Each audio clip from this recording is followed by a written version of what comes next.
the one that will deliver millions of people,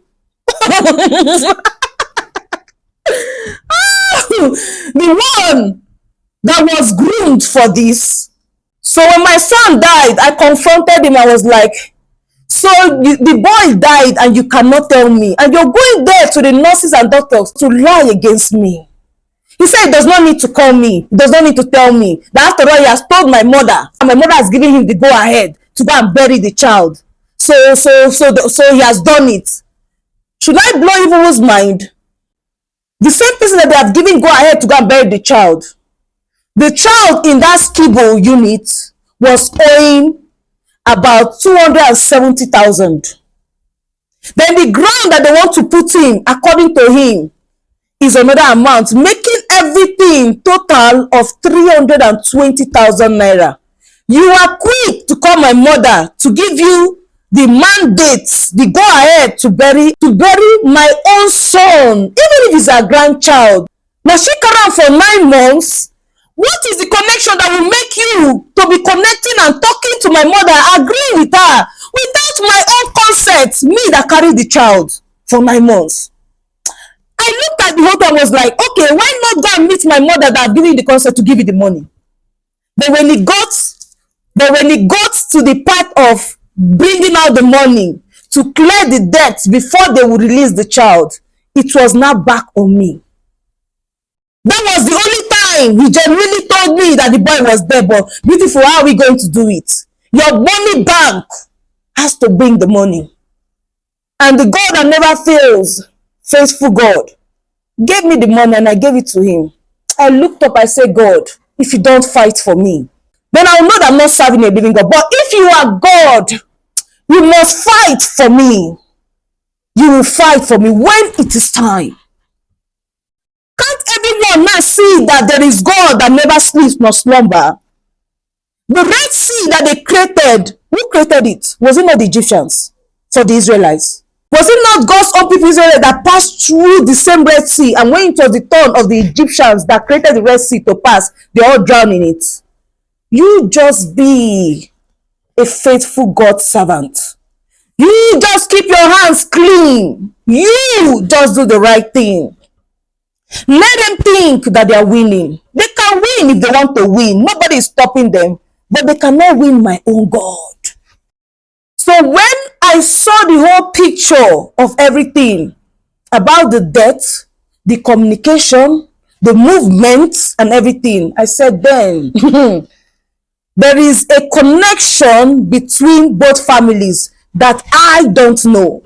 There are people in my family, especially my mother, that knows about it. So as they are collaborating and working together, they feel they have won.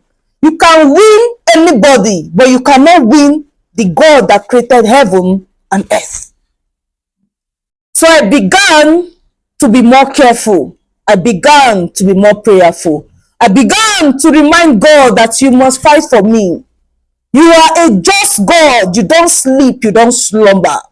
You are God all by yourself, and your glory you will never share with any man.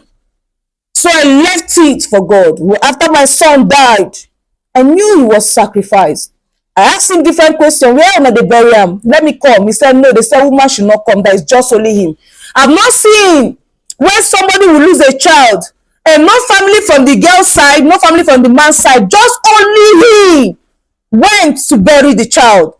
The mother of the child, not like she was busy. She was at that point strong, because it's the 3rd week.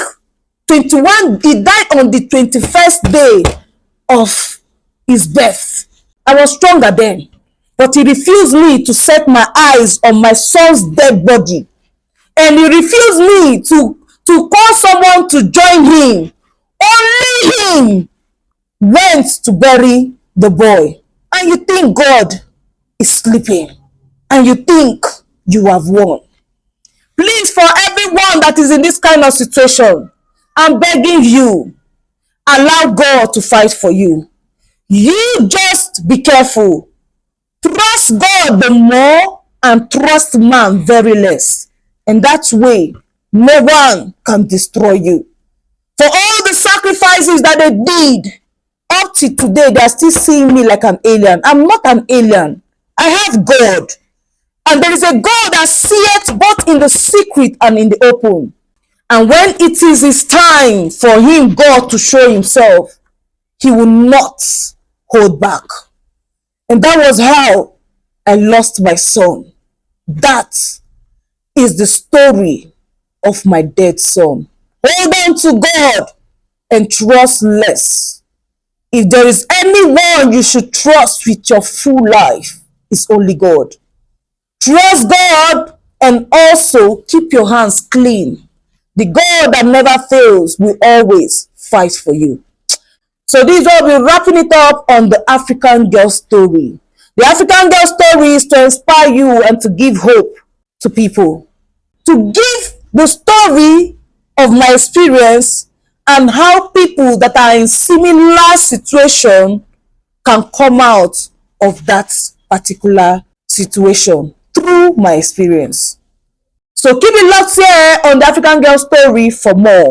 I am Belema, yes to mama, the African girl with the divine ultimate mandate.